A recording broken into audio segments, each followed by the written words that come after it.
So thank you, Rebecca, for joining us today on this session. I'm really happy to have you here. If you could quickly introduce yourself, what do you do, and how have you come to do what you do? Okay, so yes, my name is Rebecca Green. I'm an orthotist by background, but now I've been working with Keele University, so more their orthotic clinical side of the programme.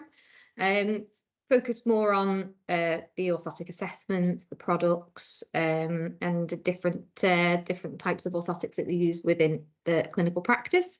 I work with a lovely team at Keele, so we've got the prosthetics team that do all of their parts of it. We've got our manufacturing workshop managers and our programme director. Another part of my big role at Keele is the placements. So I look for the placements for our students. That's both in prosthetics and orthotics. Okay. And I coordinate their placements throughout the programme to make sure they've got a balance of the clinical hours of both. Wow. I guess you have to be really close to all of your students then, because placement is a huge part of education. Yes, definitely the first question we get when they start is, where are my placements? When are they going to be? Wow, fantastic. And just in that same breath, could you just walk us through what a typical day in your life looks like? So like a typical Monday, walk me through that. That's the thing with working in education, it can be so different. So it depends on where we are at the times of the years. So some of the time we're very much heavily into the teaching. So we've got our students on site. That could be in the prosthetics and orthotics assessment suite, or in the doing gait analysis, in the motion analysis lab. Other times it's more administrative based, so they submit their essays, so we could be marking their work, or it could be me collaborating with the industry and our industry partners and our clinical partners, doing practice educator training, and getting these clinical sites on board. Because we also work as a really close team within Keele. So not just within prosthetics and orthotics, it's also working with our physiotherapy team and our occupational therapy team. So helping with their placements and supporting their students on placements as well. So every day is very, very different. And I say it very, very much changes throughout the year and where we are on the programme. I really like that kind of dynamic work pattern. I think it's great. I think it's good for anyone who doesn't want to do like the same thing over and over again, which is really nice. So you said you're an orthotist. How did you now come into education? Why did you veer into that sort of side of things? Education's something I've always been interested in, and it's always been my goal to move from the clinical practice into education. I've always enjoyed having students with me on placements and you know, supporting students throughout their learning, as well as doing some additional lecture work, whether that's with P&O students, physio students, or with patients. It's always something I knew I wanted to progress into. And then when the Keele role came up, I'm only down the road. It was like it was meant to be. Wow, fantastic. And for those who are like thinking about, oh, I probably want to get into education as well, what are the opportunities, and is it as rewarding as working in clinic? I think it depends what part of education you want to go into. So doing some of this guest lecturing, coming into the university, seeing the facilities, you know, we always look for people who want to help with the exams. So you can actually see that side of the university before you jump into it. I like a little bit of the mix, so I still work 2 days clinically, in order to make sure I'm keeping my clinical practice up to date for my students. Because I say my main role there is the clinical application side of things. So I want to make sure that what I'm teaching them is still relevant and still being applied in clinical practice. So I'm quite lucky because I get that nice mix. Because when I'm in clinic, it's very patient in, patient out, and the days are very organised and very set. But then when I'm in Keele, it's much more flexible. So for me, I enjoy having a little bit of both.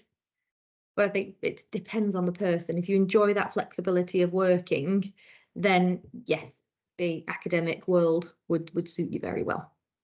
I almost think that you're just talking to me. This is very enticing. It's like, yes, yes, yes. I mean, I already have like I'm already on the education team within BAPO, which I already love. how dynamic my life is. I have 2 days a week working on that, and then 3 days a week in clinic. So I understand how it's nice just to have a bit of both. Yeah. And I was just thinking, based on what you said, that you could have sort of like probably helping out with exams and like little other things within a university or education center. I was just wondering, for those people who feel like they're just coming out of university and don't feel like they're qualified enough to teach or qualified enough to provide educational support, what would you say to them? I think it depends where you want to go. So it's always worth, if you know you want to go down this education route, is staying in some form of education, whether that's taking on a master's in an area that you find of interest, really getting involved with research. That's one thing we really need in prosthetics and orthotics. And it's a really big thing they push within the university, is to, to take these research projects forward. So keeping involved with research, looking at that additional kind of development, whether that's a master's or other additional training courses, and also having students on placement. So actually stepping into that mentor role where you are supporting students and you are providing that support and that clinical support that they need. All of those bits would set you up really well to then work in the academic world. Yeah.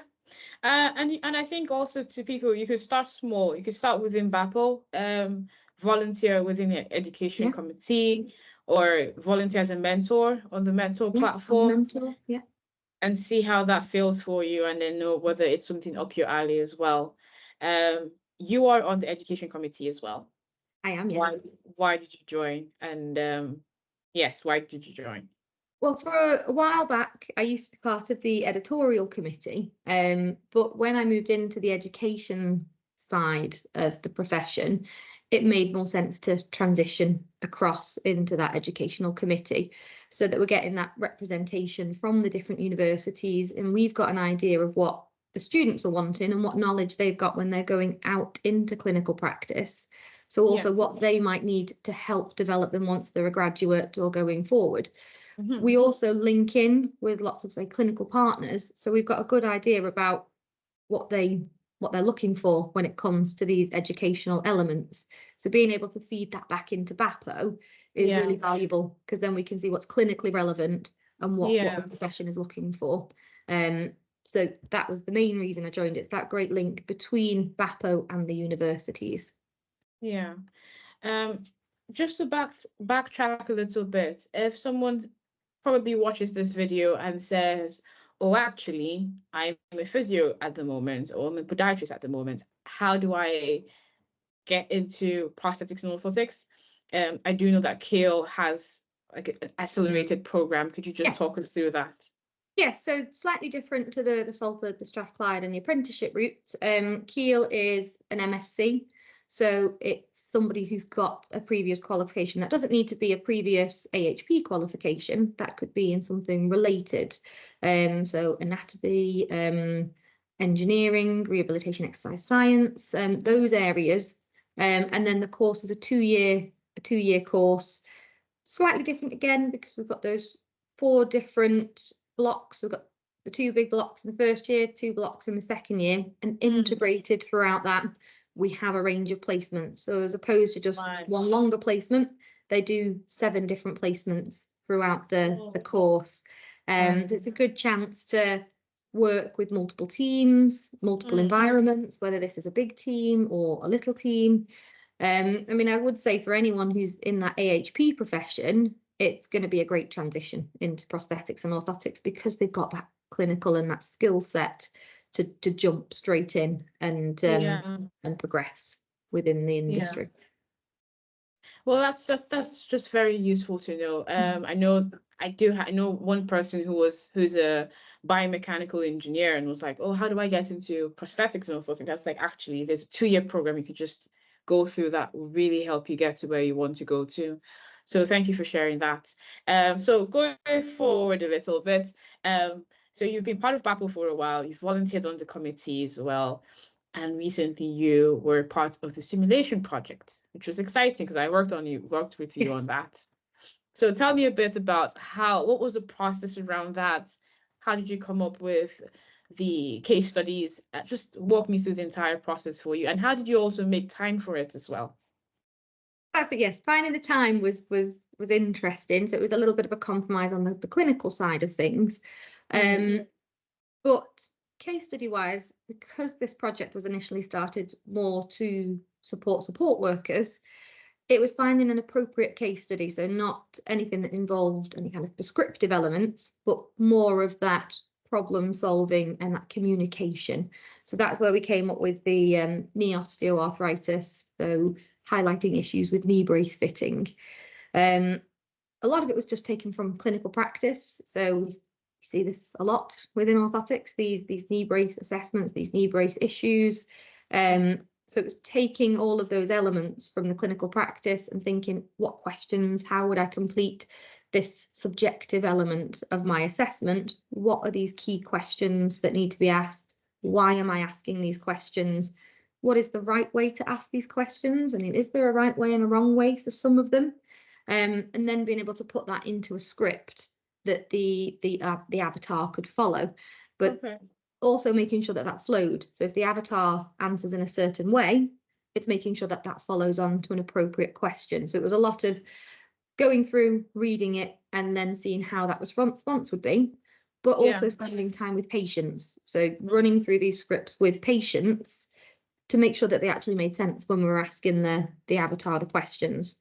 And then the feedback we got from our patients was that it made sense, and they were happy with how that process went. And it also meant we could build in these little bits about building relationship with our patients, making sure we're getting those consent elements, and it's just about that comfortable communication, because even as a student or someone coming into this, they are quite strange questions to ask when you first start asking them. So giving someone the opportunity to be able to practice this is such a valuable tool, without feeling that pressure of it being an actual patient and having to make these decisions on the spot. It gives people time to process and then go over it again and get comfortable with these situations. Yeah, and for anyone who's watching this and wants to see how the actual app works, one of Rebecca's students has done a video which we will upload as well to YouTube, so that you could always watch it and see how that works as well. It is just a prototype, I must say, so we're looking forward to expanding that kind of project outwards and having something that's not just accessible for orthotists, but for many other AHPs as well. So you said that you had to take out some time from clinic to be able to do that. How did you go about that process? I'm curious to know. To say someone wanted to volunteer and say, I want to work on this project, but then they don't have the time. That's it. I mean, I am quite lucky because I can be a little bit more flexible with my clinic days, just with the setup I have with where I'm working. And at the time, I knew the length and time for this project, so it was just making sure that they were aware that I was taking time out for this project, and then when I'd be back. So it's just about that pre-planning. If you've got something that you think that looks really interesting and that's something I really want to be involved with, it's just having those conversations with your employer and saying, this is what I want to do. And sometimes it works, sometimes it doesn't. Yeah.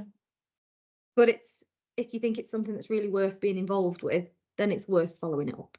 Yeah. And for me, it was really worth it. It's a great project to be involved with.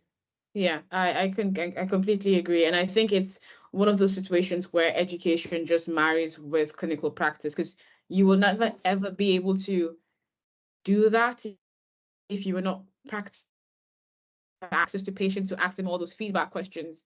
At the same time, if you're not in education, you will not know how to draft out a script, for example. So it's just where you see that those two skills become quite valuable as well. Yes. Yes. I say for anyone who's got any questions, I'm on the BAPO mentor I don't know what you call it. Yes. Platform. That's it. The Yeah. BAPO mentor platform. So if anybody did want to reach out and ask any additional questions, I am on that platform as well. Right. And as the last question, just to wrap up the session, what would your advice be to any prosthetist orthotist out there, whether they're just starting out their career, their mid-career? What would you say to encourage them to persevere and look for other interests within the profession as well? I think that's it. I think we get very focused on just this clinical aspect of the work. And there is so much other things out there, particularly with the expansion of the courses, like I say, the MSc and the apprenticeships. Supporting students is key. So having that mentorship role within your clinical environment is very rewarding, and actually seeing these students go and grow and then go out into clinical practice. So I'd say having students is very important. Looking at the research out there as well. So we don't have a lot of research within P&O. So if you've got any research ideas and things that you want to be looking into, linking in with the universities, so we can explore those options with these professionals as well. And also finding what areas are interesting for you. So I always knew I wanted to go down the education route. So that's where most of my additional studies and focus has been on, but it's finding what is really interesting and then pursuing that, whether that's a particular area of clinic, whether that's like spinal or pediatrics, and then building on your knowledge base from that. So we've got a really great diverse range of people in clinical practice. Yeah. Fantastic. Thank you so much. That was wonderful. And I'm sure anyone who watches this will get so much benefit from it as well. Thank you so much, Rebecca, for making out the time today. All right. Thank you for having me.